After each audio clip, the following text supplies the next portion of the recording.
परम शांति बाबूजी। बाबूजी, लॉ ऑफ यूनिवर्स क्या है? जिसको हम अगर हिंदी में सही भाषा में बोले तो ये कुदरत के नियम क्या होते हैं?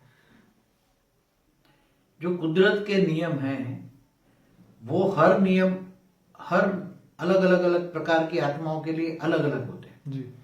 जैसे जानवर की जीव के लिए जो आत्मा के लिए बने हैं कायदे, लॉ, नेचुरल लॉ, वो अलग होता है उसकी प्रकृति के हिसाब से।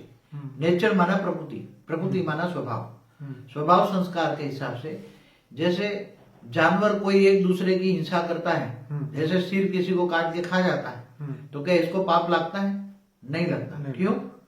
क्योंकि उसकी नेचर ही है दूसरों को खाना, इसलिए ये इसकी नेचर है, इसका स्वभाव है, तो उसको लॉ ऑफ नेचर कहेंगे शेर का। ऐसी तरह क्या मनुष्य का नेचर अलग है तो उसके लिए कायदे कानून अलग बने, नेचुरल लॉ उसके मनुष्य के लिए अलग है। मनुष्य जैसा करता है ऐसा भरता है, कहते हैं ना जी।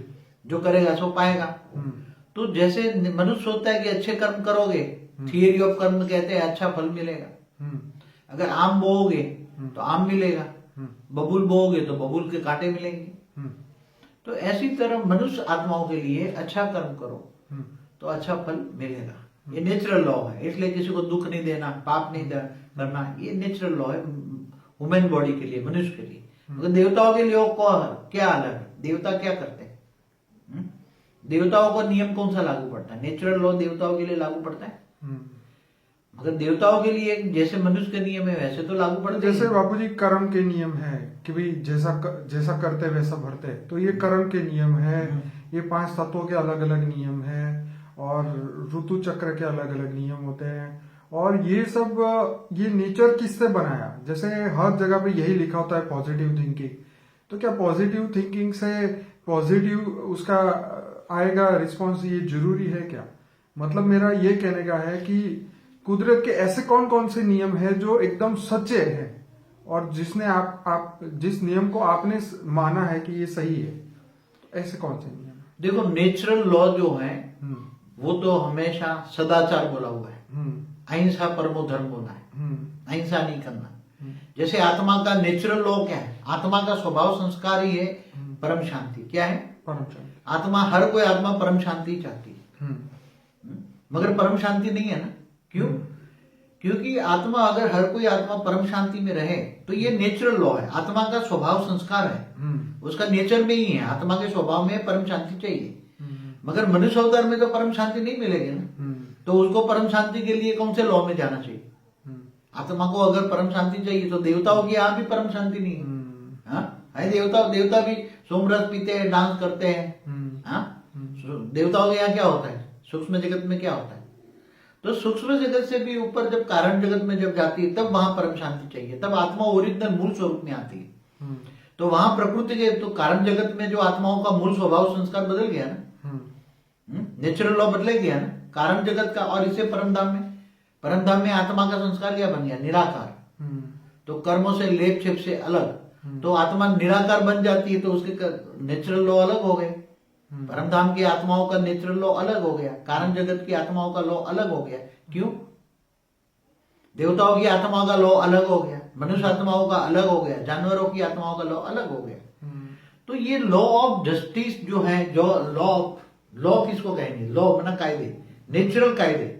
तो हर प्रकार की आत्माओं को, क्या राक्षस का नेचर कैसा होता है? तो उसको क्या राक्षस क्या भगवान ने बनाया था?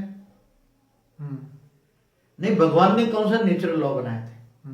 परमात्मा ने कौन से नेचुरल लॉ बनाए? परमात्मा ने तो सबसे पहले जगत में फरिश्ते बनाए थे, तो उसमें तो परम शांति की दुनिया बनाई थी, जी शांति में। मगर धीरे धीरे वो नेचुरल लॉ, धीरे धीरे देवता बने, मनुष्य बने, असुर बने, जानवर बने, पशु पंखे बने, तो ये लॉ बनते गए। अब तो बाबूजी ये लॉ तो बन गए, लेकिन उसको ऑर्डर में कौन लाता है? बहुत बड़ी बात है।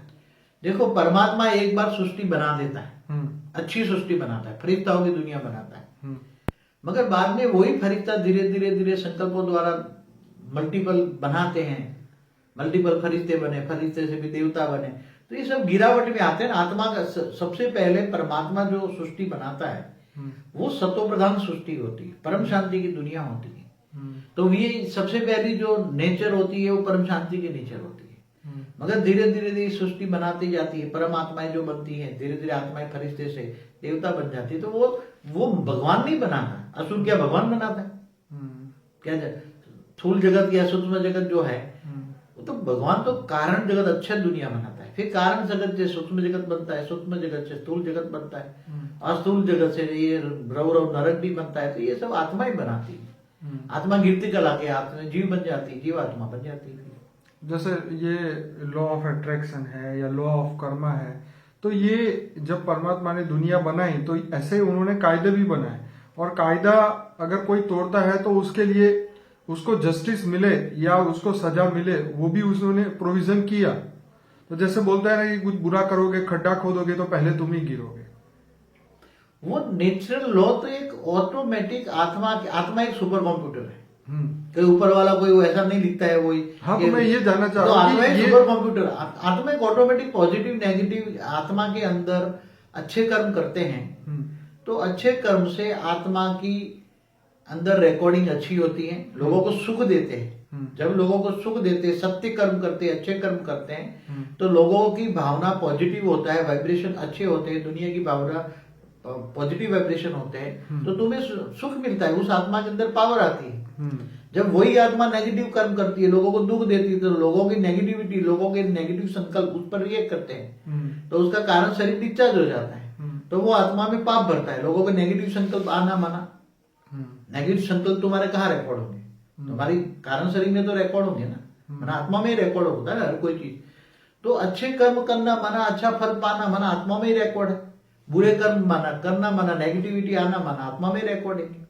तो ये तो ऑटोमेटिक होता है, उसको कोई भगवान ने कोई ऐसी नहीं दुनिया बनाई। भगवान ने तो बहुत फर्स्ट क्लास दुनिया बनाई, जब ब्रह्मांड के शिव ने बनाई तो बहुत फर्स्ट क्लास दुनिया बनाई थी। तो आपका कहने का मतलब ये है कि सपोज कोई इंसान जो है अगर वो बुरा कर्म करता है तो वो कर्म उसके अंदर ही रिकॉर्ड हो जाता है और समय के हिसाब से उसको उसका फल मिल जाता है। तो ये ऑटोमेटिक है, हर कोई वो ऑटोमेटिक है। कोई चित्रगुप्त कोई ऊपर नहीं बैठा है, चौपड़ा खोल के बैठता है। हर कोई आत्मा अपने आप सुपर कंप्यूटर ही है।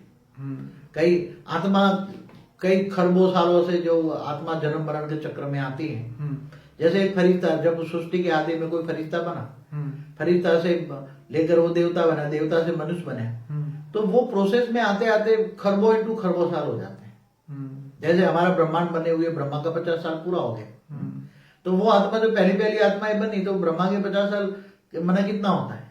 ब्रह्मा का एक साल बराबर 31 खरब 10 अरब 44 करोड़ साल होता है। तो वो आत्मा प्रोसेस में आते आते मनुष्य बन गए, तो उसकी आत्मा में कितने साल का रिकॉर्ड है? तो समय के हिसाब से ये भी चेंज होता है क्या? ये जो लॉ है, जो लॉ ऑफ नेचर है, वो भी समय के हिसाब से चेंज होता है। हाँ, समय के हिसाब से चेंज हो जाता है। जैसे बताया जाता है कि कलयुग में जो भी प्राप्ति है वो भी फटाफट होती है, और अगर कुछ गलत काम करते हैं तो भी उसकी सजा भी फटाफट मिलती है। पहले आत्माओं को संचित कर्म में रिकॉर्ड हो जाता था, कोई भी कर्म संचित कर्म बन जाता था, मतलब कई जन्मों के बाद मिलता था। ओके। आज क्या है कि कोई आत्मा कोई कर्म करती है तो फटाफट 1 या 2 जन्म में मिल जाता है। ऐसा नहीं अभी किया और अभी मिला, ऐसा सामने नहीं दिखता अभी किसी को। वो अभी लॉ नहीं है, अभी आएगा मगर लॉ। एक हाथ कर्म कर और दूसरे हाथ में फल पा। जैसे कोई बंदा है, अगर वो छोटी सी उम्र का है, उसने अभी कुछ पढ़ाई वढ़ाई नहीं किया, उसने बिजनेस भी नहीं किया, उसको एकदम लॉटरी लग जाती है, करोड़ों रुपए मिल जाते हैं। तो कई जन्मों का फल है, कई जन्मों का फल। आज एक जन्म में समझो कि कई खरबोपति घर में जन्म लेता है, वो खरबोपति बन जाता है, छोटा बच्चा ही, इनहेरिटेड प्रॉपर्टी से। हाँ, तो वो तो कई अनेकों जन्मों का फल की प्राप्ति है। कई अनेकों जन्म में थोड़ा थोड़ा अच्छा कर्म किया, उसके फल है। कोई ऐसा नहीं है कि एक जन्म का फल है, कोई एक जन्म में पैदा हुआ है उसको मिल गया, ऐसा नहीं। अनेकों जन्म का फल प्राप्ति है। तो मगर लॉ जो है, principle of law, natural of law, law of universe अलग है। देखो, अगर लॉ ऑफ यूनिवर्स वो बहुत बड़ा वाइड शब्द है। आप यूनिवर्स को क्या समझते हो? यूनिवर्स माना अगर प्रैक्टिकल यूनिवर्स देखा जाओ तो उसमें कई खरबों गैलेक्सियां हैं, तो गैलेक्सियों के लॉ अलग नहीं है होंगे, पर वो तो पता ही नहीं ना फिलहाल तो। जैसे यूनिवर्स के अंदर जो बैठा हुआ उसका मालिक है, जैसे हम जिसको हम परम महाशिव कहते हैं, यूनिवर्स का मालिक जो सेंटर पॉइंट पे बैठकर वो कंट्रोलिंग सिस्टम खरबों गैलेक्सी को कंट्रोल कर रहा है। तो क्या उसके लिए तो मालिक के लिए कायदे कानून नहीं है? तो मालिक, मगर वो भी एक कायदे कानून में बंधा हुआ है, उसके लिए भी नेचुरल लॉ अलग होते हैं।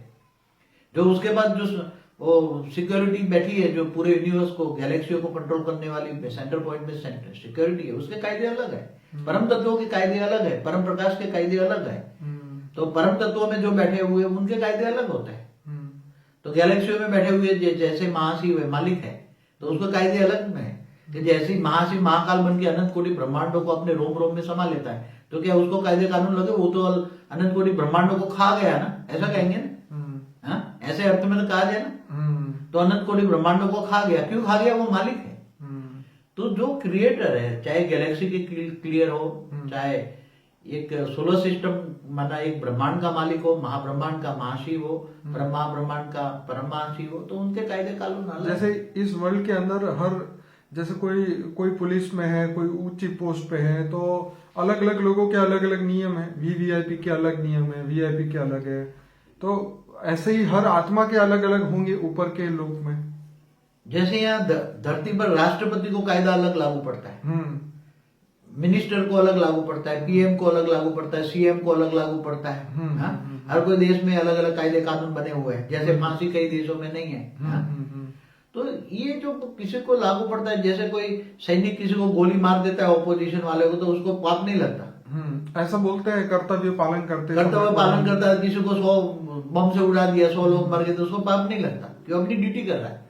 तो ये कायदे कानून है। मगर देखो, जैसे भी गीता ने नहीं, पर कुदरत का क्या नियम? कुदरत का नियम ये कहता है तुम किसी को मारो तो तुम्हें तो मतलब तुम्हें भोगना पड़ेगा। अगर कोई मिलिट्री वाले, कुदरत का नियम ये है, अब हर कोई के तो उसके पीछे इंटेंशन होना चाहिए क्या कि भी अगर हर कोई के पीछे, हर कोई कर्म के पीछे अच्छा इंटेंशन है, अपने देश की सुरक्षा है या धर्म की सुरक्षा है, तो इंटेंशन देखा जाता है ना। हमेशा कोई भी कायदा कानून के पीछे इंटेंशन होता है। उसका भाव क्या है?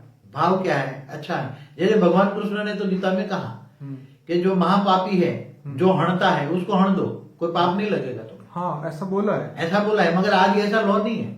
हाँ, आज नहीं। आज तुम किसी इंसान को लगता है कि महापापी, उसने 100 खून किया है, और तुम उसको गोली मार दो, तुम्हें अंदर डाल देंगे। क्यों? तो मगर वो एक जमाने में था, भगवान कृष्ण ने तो कह दिया, मगर आज वो कायदा नहीं है। क्यों नहीं कायदा? क्यों नहीं? क्योंकि तुम किसी को मार नहीं सकते। समय बदल गया, समय बदल गया। और आज कायदा क्यों बदल गया? क्योंकि जो महापापी है उसको कोई कायदा नहीं लागू पड़ता। आज धरती पर तो यही है ना। आतंकवादी को कोई देखो, धरती पर आज देखा जाए तो एक और से कहा जाए तो महापापियों का राज है ना। वो तो है। महापापी खुश है, और जो अच्छे कर्म करने वाले हैं, जो कायदों से डरते हैं, सुखी है, भगवान को मानते हैं, वो बेचारे मुश्किल में है, तो वो गरीब है। तो उनको ऑटोमेटिकली उनकी आत्मा क्यों सजा नहीं देती? जैसे एक नॉर्मल, अभी आपने जैसे बोला कि आत्मा में रिकॉर्ड हो जाता है, वो तुरंत ही मगर वो उसको संचित कर्मों को फल देने के लिए टाइम आता है।